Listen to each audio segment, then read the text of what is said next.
barusan agak telat link Zoom-nya. Oke. Pembahasan tryout. Cara jawab soal, kebetulan soal tryout-nya ini kemarin pilihan ganda semua, jadi pakai petunjuknya petunjuk A semua. Ada yang mau ayam nggak? Jadi mungkin cara jawab soalnya kita lewat dulu aja karena jenis soalnya kemarin pilihan ganda semua. Oke. Ini soal nomor 1. Jenis hewan seperti muskox, karibau, kalkun, dan bison banyak ditemukan pada region fauna. Nah, ini kira-kira apa jawabannya? Nearktik, neotropik, palearktik, oriental, atau Ethiopian?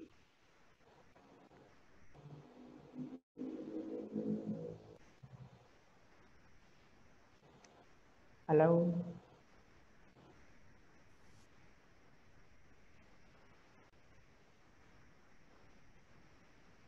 Halo? Waduh, sepi sekali. Nearktik bukan, Kak? Nearktik bukan. Oke, kita bahas ya. Ini adalah materi biosfer kelas 11.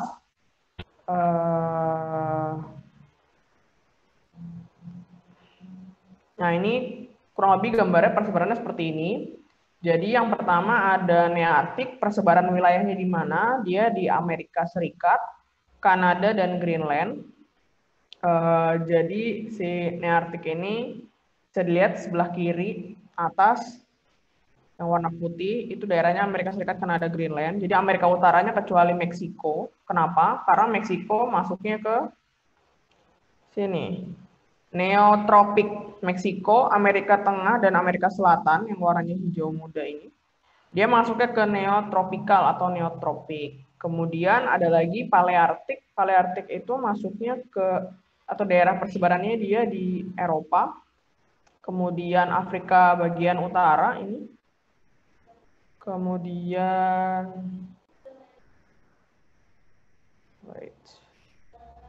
Afrika bagian utara, siapa lagi nih? Oke, Afrika bagian utara. Jadi seluruh Eropa dia persebaran fauna Palearktik. Kemudian Asia Utara di sini, Kazakhstan, pokoknya pecahan Uni Soviet. Kemudian Terus gimana? Asia Timur. Di Asia Timur sini dia termasuknya ke Palearktik juga. Kemudian setelah Palearktik ada Ethiopian atau disebutnya Afrotropical. Ethiopian atau Afrotropical itu karena Afrika bagian utaranya itu dia masuk ke Palearktik, Ethiopian itu ya udah sisanya. Jadi selain Afrika bagian utara, jadi Afrika bagian selatan, bagian timur, dan bagian barat. Kemudian ada juga sedikit di Asia Barat, di Timur Tengah. Itu masuknya ke Ethiopian juga. Kemudian ada Oriental. Oriental itu Asia Selatan, India, Pakistan, Sri Lanka, dan Asia Tenggara. Asia Tenggara ya di Indonesia. Bagian barat sampai sini. Kemudian ada Australian atau Australis. Persebarannya dia di benua Australia dan di Selandia Baru. Oke. Nah, hewannya Nearktik itu karibau, muskox, bison, kalkun, salamander, dan lain sebagainya. Kalau neotropik, ingat aja NN, kalau tik-tik itu dia masuknya ke utara, Nearktik, Palearktik. Kalau sama-sama N dia di Amerika. Neotropik itu ikan piranha, anaconda, belut listrik, terenggiling, itu banyak di hutan Amazon. Kemudian ada Palearktik di Eropa, Europe. Hewannya dia beruang kutub, rusa kutub, kambing gunung, panda, dan lain sebagainya. Jadi di Nearktik itu juga ada beruang juga, di Palearktik juga ada. Cuman kalau dia ke Greenland itu mungkin beruangnya beruang kutub juga. Tapi kalau yang kayak Amerika Serikat, Kanada, dia beruangnya beruang grizzly yang warnanya coklat. Kemudian ada Ethiopian itu ya udah Afrika. Jerapah, gorila, zebra, singa, gajah, badak, sama onta karena dia di Timur Tengah.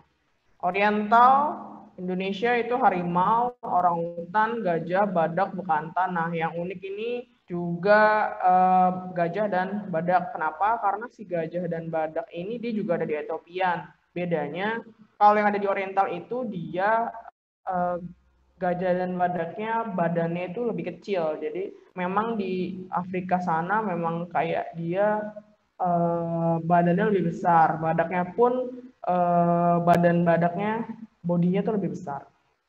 Kemudian Australis enggak. Australis ini hewannya kanguru, burung kiwi, kasuari, cendrawasih, walabi. Intinya yang ada di Indonesia bagian timur sana. Itu Australia. Berarti nomor 1 jawabannya benar. Tadi adalah A, Nearktik. Sampai sini bisa dipahami, bisa dilanjut. Ini hafalan jatuhnya.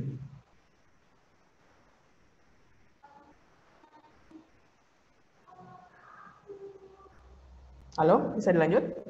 Bisa, Kak. Bisa, Kak. Oke. 1A ya. Kemudian nomor 2, jenis industri di bawah ini yang penempatan lokasi industri yang mendekati pasar. Nah, jadi kalau di kurikulum 2013 revisi ini, dia masuk babnya ke bab mana ya, gue lupa deh, pokoknya kelas 11. Cuman nggak terpusat di satu bab. Jadi kalau dulu kurikulum sebelum 13, masih yang KTSP, dia ada satu bab sendiri untuk industri di kelas 12. Nah, tapi karena kurikulum KTSP 2013 revisi ini, dia sistemnya untuk materi geografi industri itu dia nggak masuk ke dia gabung di materi kelas 11 kalau nggak salah. Nah, padahal kalau di soal PTN, kalau ditanya industri sering keluar atau enggak, industri itu kalau di PTN agak jarang. Tapi kalau di soal SIMAK itu cukup sering keluar untuk bab industri atau jenis industri. Nah, kemudian di soal nomor 2 yang ditanya adalah jenis industri bahwa ini yang penempatan lokasi industrinya mendekati pasar. Jadi ada orientasi lokasi industri. Jadi si lokasi industri itu lebih baik berada di dekat mana? Yang pertama dekat dengan bahan baku, kemudian dekat dengan pasar, dan dekat dengan tenaga kerja. Nah, jadi kalau si industri dia dekat dengan bahan baku, karena jenisnya itu industrinya bahan bakunya mudah rusak, atau bahan bakunya yang digunakan lebih berat daripada produk yang dihasilkan. Karena bahan bakunya lebih berat, otomatis biaya angkut bahan bakunya lebih mahal daripada hasil produksi. Jadi kenapa dia dekat dengan bahan baku ya karena itu tadi. Kemudian dekat dengan pasar karena pertama mendekati daerah persebaran si konsumen, kemudian atau bahan baku yang digunakan tidak mudah rusak, tetapi hasil produksi yang dihasilkan lebih mudah rusak setelah pengolahan.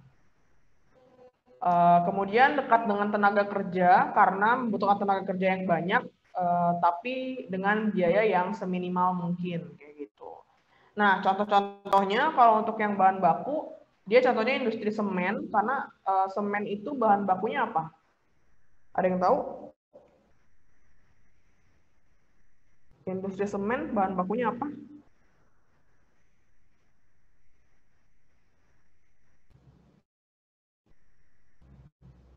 Halo.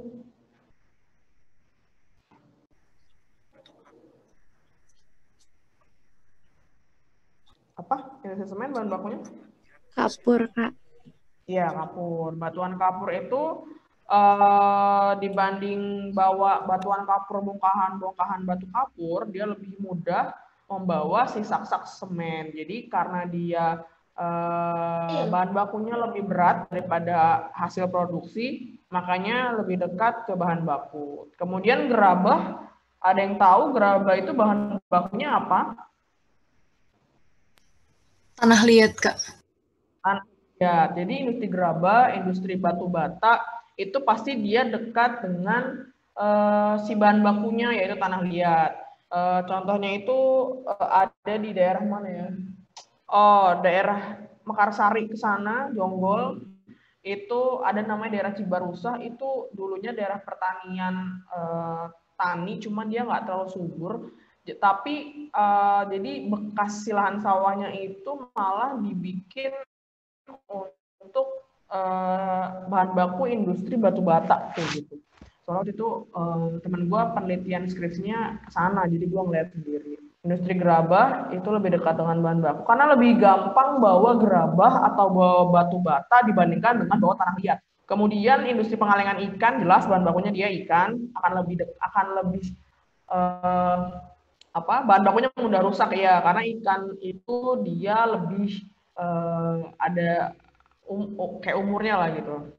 Kemudian dan lain sebagainya. Kemudian dekat dengan pasar, di sini contohnya adalah industri makanan dan minuman. Industri makanan dan minumannya itu kayak makanan dan minuman yang expire-nya deket ya, kayak misalnya roti, terus misalnya kue bolu, kayak gitu, makanan dan minuman yang model kayak gitu. Kemudian dekat dengan tenaga kerja, dia membutuhkan tenaga kerja yang banyak. Contohnya itu ada garmen, tekstil, rokok, dan sebagainya. Nah, bedanya garmen sama tekstil ada yang tahu?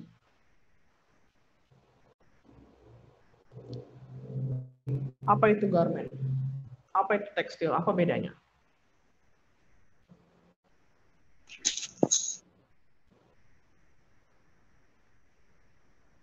Halo? Yang pertanian bukan, Kak?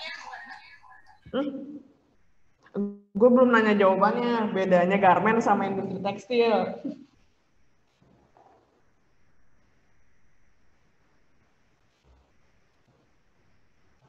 Apa bedanya industri garmen sama industri tekstil? Kan di sini ada nih, garmen, tekstil. Tapi yang gue tanya apa bedanya? Sebelum kita jawab, apa jawaban soal nomor 2?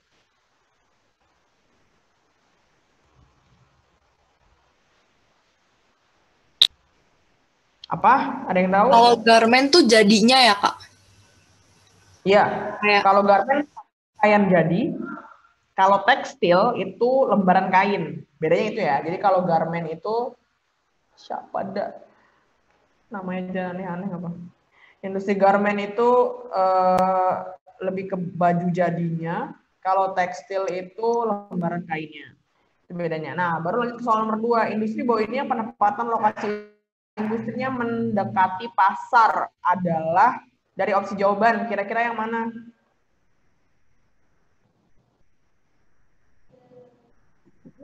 A.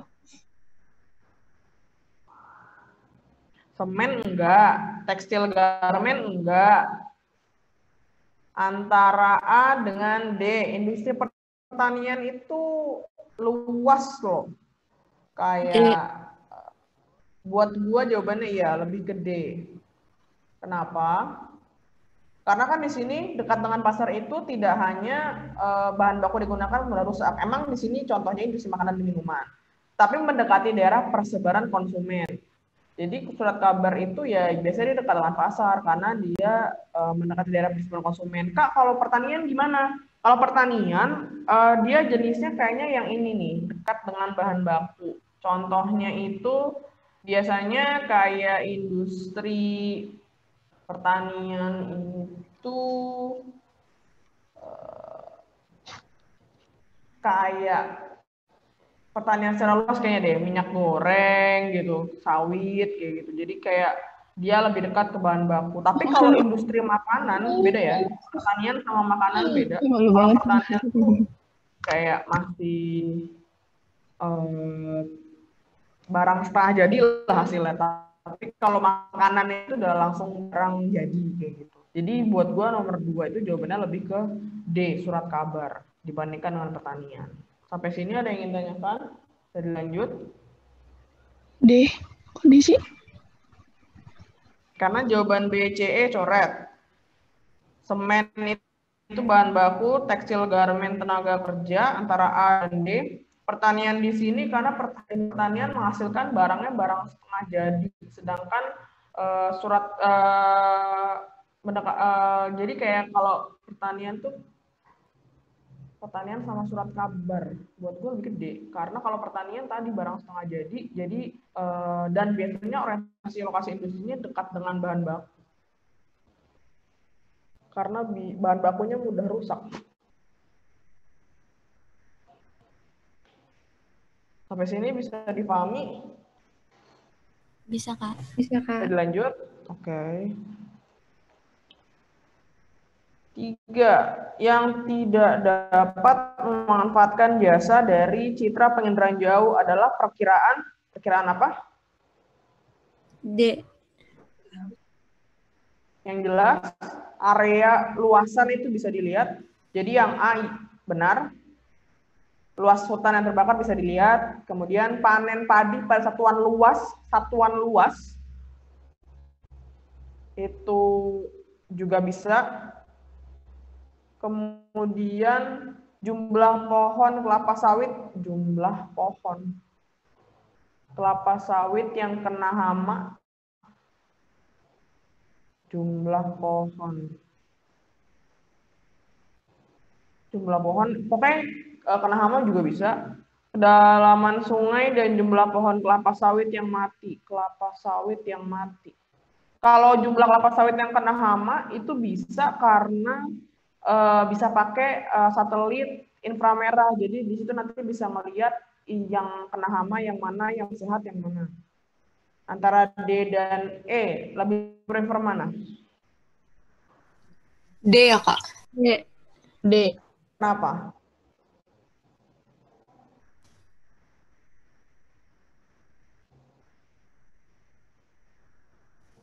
Citra penginderaan jauh. Oh ya. Berarti jawaban gue salah. Iya benar, lebih gede.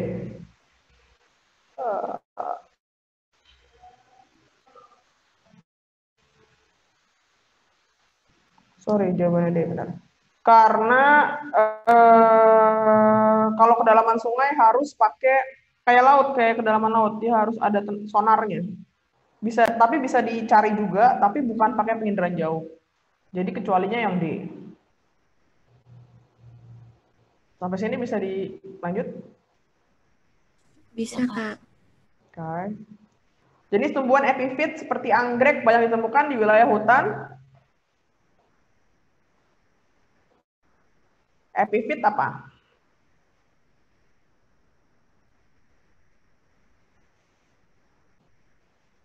Yang pertama, epifit itu adalah tumbuhan yang tumbuh dengan cara menumpang pada tumbuhan lain sebagai tempat hidupnya. Contohnya itu anggrek, paku-pakuan, kemudian apalagi kemarin ya? Contohnya itu. Nah, yang ditanya, si anggrek itu banyak ditemukan di wilayah hutan apa kira-kira? Ini materi biosfer. Ada yang tahu kah?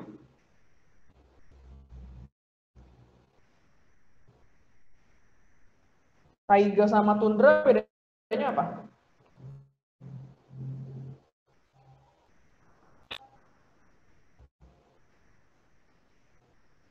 Halo, sepi sekali.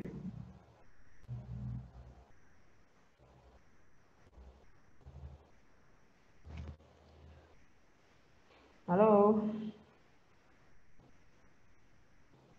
Tundra tuh yang dingin ya, Kak? Yang nggak ada pohon juga. Tundra itu kutub. Jawabannya itu tropis.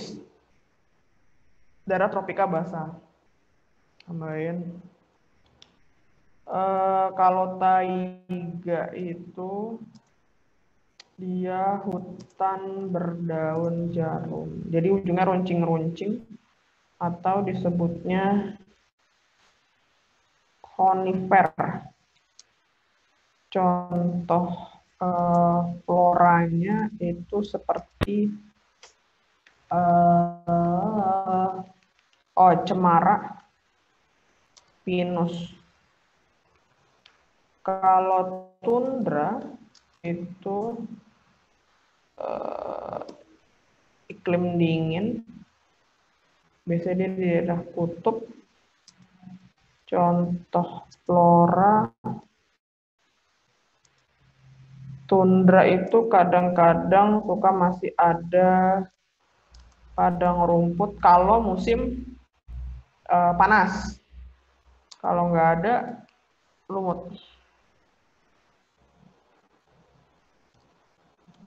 Jadi jawabannya nomor 4, anggrek itu banyaknya di daerah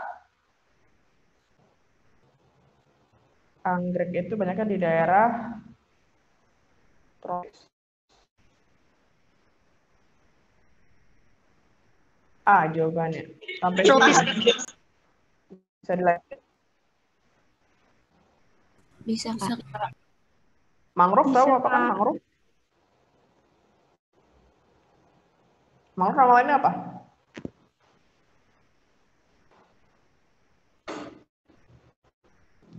Bakau.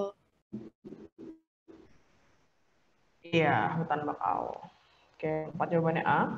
Nomor 5, lapisan termosfer memiliki perbedaan yang mendasar bila dibandingkan dengan lapisan atmosfer lainnya, yaitu, nah ingat kemarin lapisan atmos itu dia ada tropo, strato, meso, term, dan exos.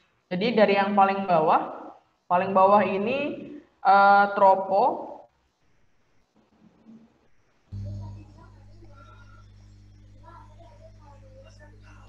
Di tropo ini dia terjadi fenomena cuaca kan di paling bawah.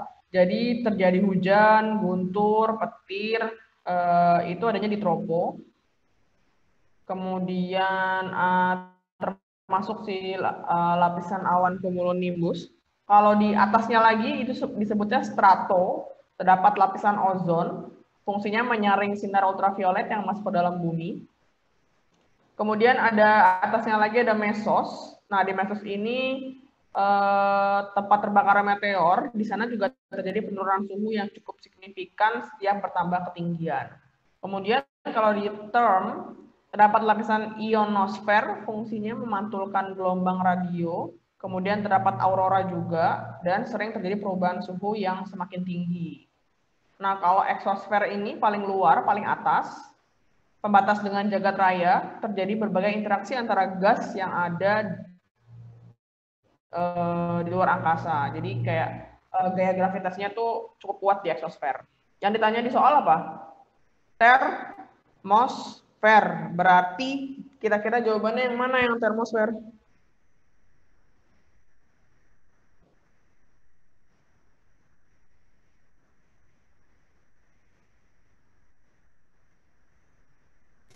C ya, Kak? Iya. Tadi karena clue-nya perubahan suhu yang semakin tinggi. Jawabannya adalah yang C. Karena kalau gradien temperatur itu bukan di term tapi di meso. Kemudian yang D penurunan suhu itu di meso juga, kerapatannya sangat tinggi juga bukan di term, di meso. Jawabannya C. Sampai sini bisa dilanjut, bisa dimengerti? Bisa, Kak. Okay. 6. Penyebab terjadinya vegetasi savana atau sabana di Nusa Tenggara Timur adalah, sabana itu apa?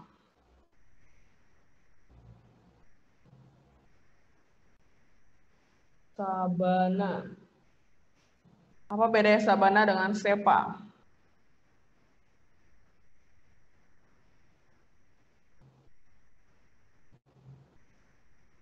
Kalau sabana diselingi pepohonan. Ya, sabana adalah padang rumput, sama-sama padang rumput, dan stepa juga. Kalau sabana padang rumput yang masih diselingi oleh pepohonan, kalau stepa padang rumput aja.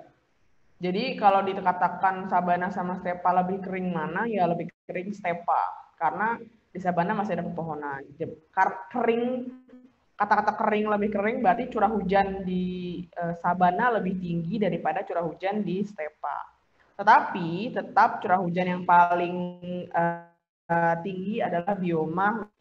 Yang ditanya, penyebab terjadinya vegetasi sabana di Nusa Tenggara Timur adalah kira-kira dari opsi jawabannya.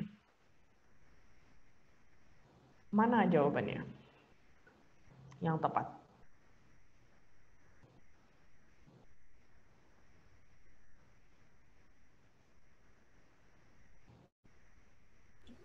C. Intensitas penyinaran tinggi. Kan di daerah tropis semuanya intensitas penyinarannya tinggi. Karena iklimnya tropis.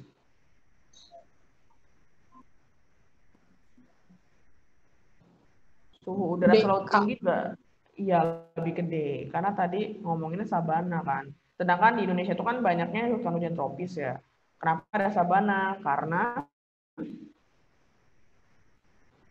jawabannya D, karena bulan hujan di Nusa Tenggara Timur itu hanya sekitar 4-5 bulan setiap tahun. Jadi kan yang normalnya itu musim hujan, musim kemarau itu kan 6 bulan. Nah, sedangkan Nusa Tenggara Timur itu sekitar 4-5 bulan saja paling banyak setiap 1 tahun. Jadi dari 12 bulan kena hujannya cuma segitu. Makanya di Nusa Tenggara Timur itu banyak terdapat sabana. Sebenarnya bukan sabana sih, lebih ke stepa.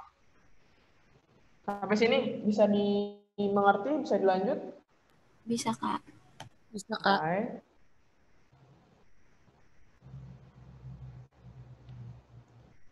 Tujuh, pemanfaatan sumber daya air sungai untuk menghasilkan energi perlu dikembangkan di Indonesia karena sebelumnya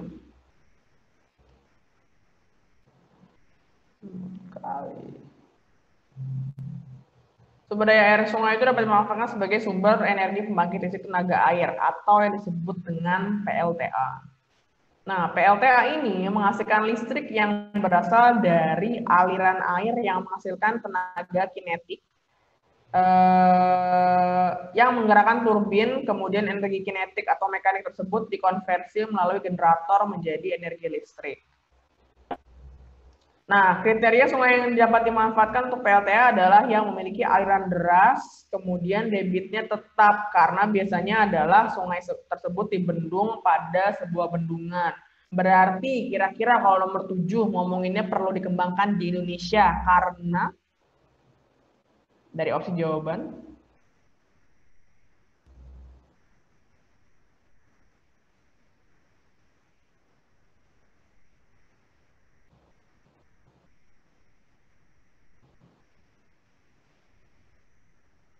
kira-kira mana yang paling tepat dari opsi jawaban?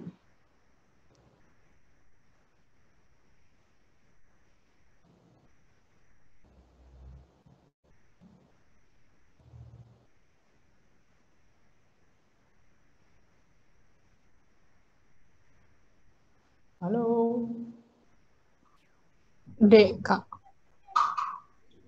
Tinggal bervariasi dan deras. Oke, kita lihat opsi jawabannya ya. Topografi kasar dan curah hujan tinggi. Karena ini sungai, curah hujan tinggi mungkin iya, topografi kasar enggak. Kemudian yang B, curah hujan tinggi, ukuran das tidak mempengaruhi untuk PLTA. Kemudian karena si sungai yang dimanfaatkan untuk PLTA itu biasanya sungai bagian atas, bukan sungai bagian bawah. Jadi sungai bagian hulu, bukan sungai bagian hilir. Kemudian jumlah banyak dan tersebar merata. Apakah di Indonesia sungainya jumlahnya banyak dan tersebarnya merata? Sebenarnya bukan itu poinnya. Poinnya itu justru sungainya itu harus yang alirannya deras, kemudian debitnya tetap. Karena kalau debitnya nggak tetap, otomatis dia nggak akan nggak akan gerak nanti turbinnya.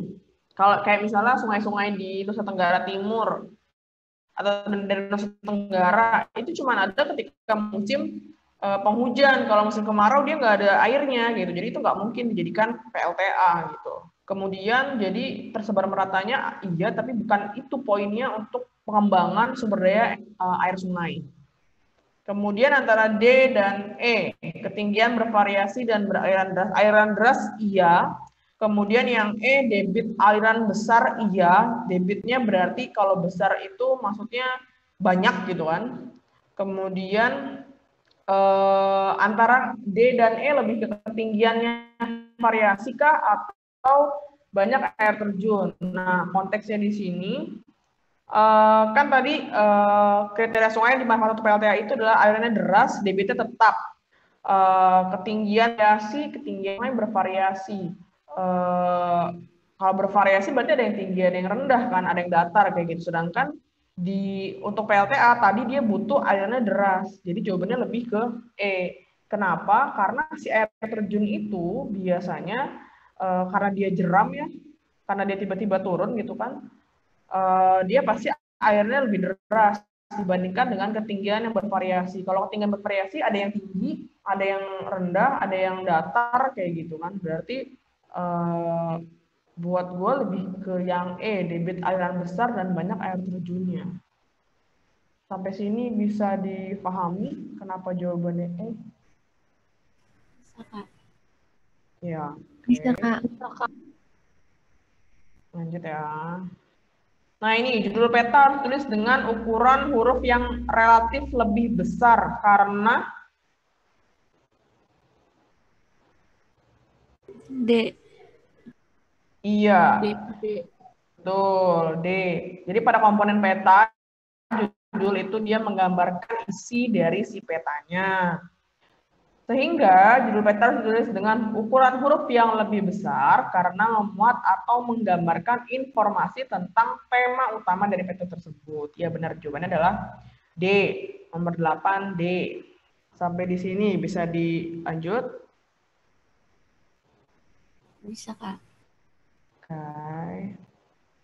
9. Lapisan debu kosmis yang menghambat pancaran energi matahari yang menuju permukaan bumi karena, oke, ini mungkin bahasanya ribet. Jadi harus tahu dulu apa itu debu kosmis atau debu kosmik. Debu kosmik atau debu kosmis, atau juga disebut debu antariksa, adalah debu yang terdapat di luar angkasa atau yang dia masuk jatuh ke dalam bumi. Nah, debu kosmik ini bagi para astronom merupakan partikel yang sangat mengganggu. Kenapa? Sebab sifatnya yang menyerap cahaya dapat mengaburkan pandangan dalam proses pengamatan objek langit. Nah, karena sifatnya yang menyerap cahaya, ia kemudian memancarkan gelombang sinar inframerah yang dengan teleskop tertentu dapat ditangkap dan dianalisa. Nah, yang jadi pertanyaan bukan itu hanya menjelaskan apa sih si debu kosmik itu. Nah, pertanyaannya, lapisan debu kosmik menghambat pancaran energi matahari yang menuju permukaan bumi karena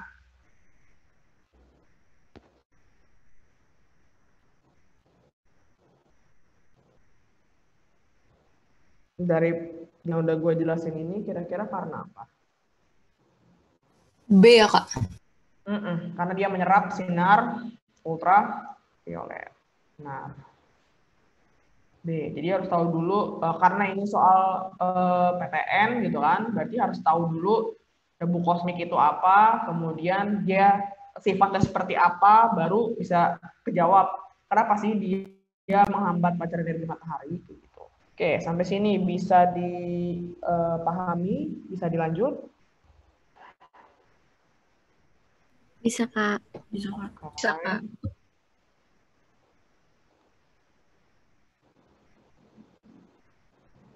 10. Frekuensi getaran gempa vulkanik jauh lebih tinggi dibandingkan dengan gempa tektonik. Karena gempa vulkanik berarti gempa yang terjadi akibat Gunung akibat api.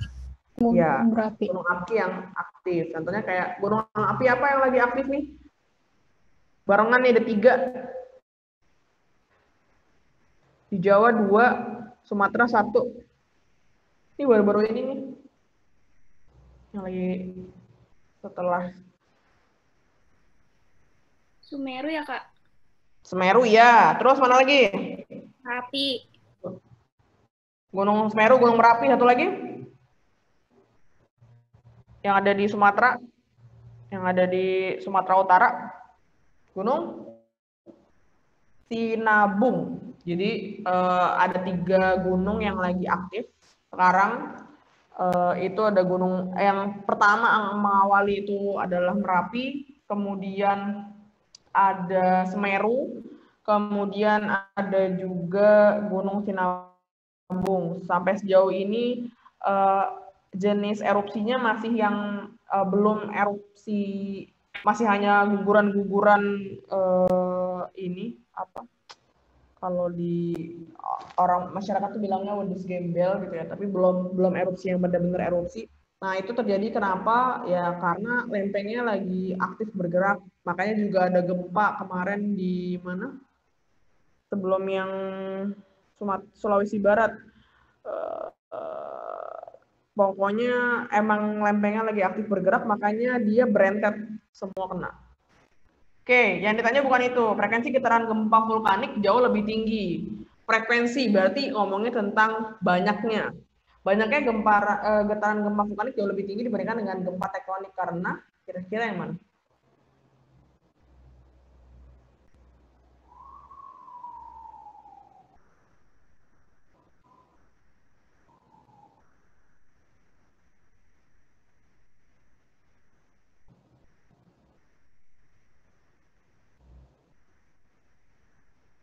Setiap erupsi disertai gempa berkali-kali.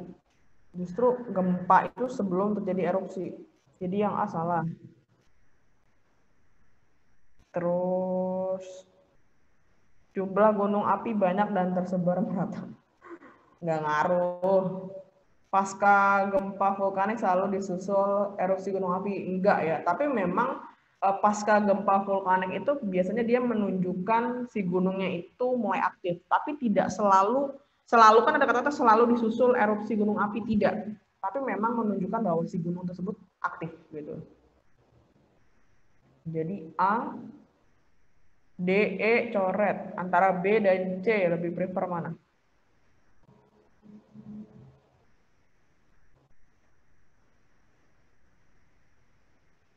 Jawabannya yang B. Karena energi gempa vulkanik dilepaskan secara bertahap. Ya, karena cuman dari satu kepundan, cuman dari satu dapur magma. Sedangkan kalau gempa tektonik